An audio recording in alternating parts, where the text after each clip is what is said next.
वक्फ संशोधन विधेयक 2025 को लेकर देश भर में हंगामा मचा हुआ है। दोनों सदनों में पास होने के बाद अब विपक्ष ने सुप्रीम कोर्ट का रुख किया है। ऐसे में कांग्रेस और ओबीसी के एससी पहुंचने के बाद अब दिल्ली वक्फ बोर्ड के अध्यक्ष अमानतुल्ला खान ने सुप्रीम कोर्ट का रुख किया है। उनका कहना है कि संवैधानिक प्रावधानों का उल्लंघन करता है।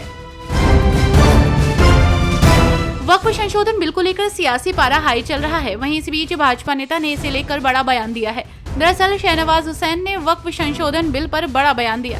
उन्होंने कहा कि लोकसभा और राज्यसभा में पेश हुआ वक्फ बिल मुसलमानों के हित में है। इस बिल से गरीब मुसलमानों को लाभ मिलेगा, वो नए सिरे से अपना विकास कर सकेंगे।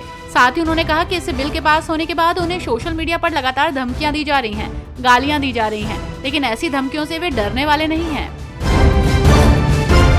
श्रीलंका ने पीएम मोदी को श्रीलंका मित्र विभूषण पुरस्कार से सम्मानित किया है। इस पर पीएम मोदी ने कहा कि आज राष्ट्रपति अनुरा कुमार दिसानायके ने श्रीलंका मित्र विभूषण पुरस्कार से सम्मानित किया। ये मेरे लिए नहीं बल्कि 140 करोड़ भारतीयों के लिए सम्मान है। ये श्रीलंका और भारत के लोगों के बीच ऐतिहासिक संबंध और गहरी मित्रता को दर्शाता है।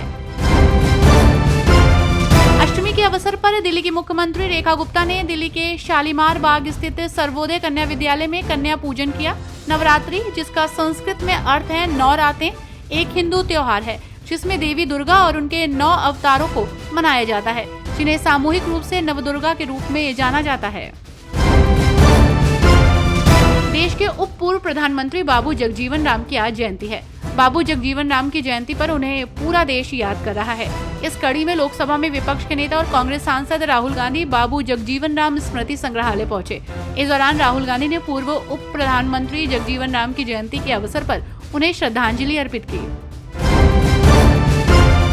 केंद्रीय मंत्री सर्बानंद सोनोवाल ने नई दिल्ली में 62वें राष्ट्रीय समुद्री दिवस के अवसर पर समुद्री जागरूकता वॉकथ्रॉन को हरी झंडी दिखाई है।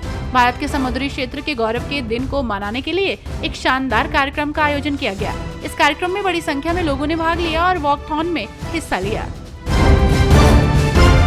हरियाणा बोर्ड ने 9वीं और 10वीं कक्षा के लिए नया पाठ्यक्रम लागू किया है। इसमें कुल 7 विषय शामिल होंगे। 6 अनिवार्य विषयों के अलावा छात्रों को संस्कृत, उर्दू या पंजाबी में से एक वैकल्पिक विषय चुनना होगा।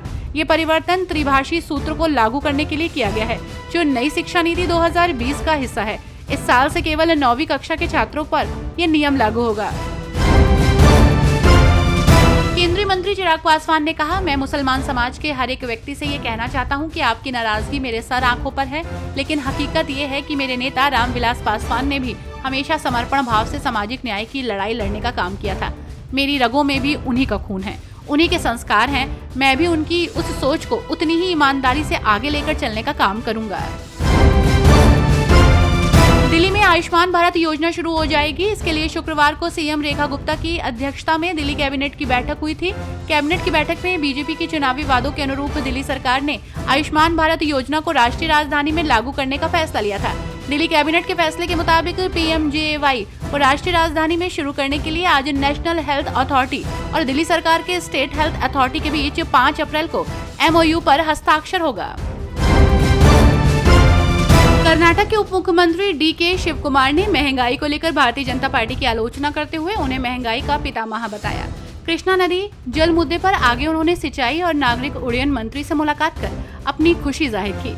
उन्होंने कहा, दिल्ली में हमने सिंचाई और नागरिक उड्डयन मंत्री से मुलाकात की और उन्होंने कृष्णा नदी जल मुद्दे पर महाराष्ट्र, तेलंगाना, आंध्र प्रदेश और कर्नाटक की बैठक बुलाने पर सहमति जताई। हम जानते हैं कि कावेरी जल मुद्दे पर तमिलनाडु सहयोग नहीं करेगा और अब केवल न्यायालय ही एक रास्ता है।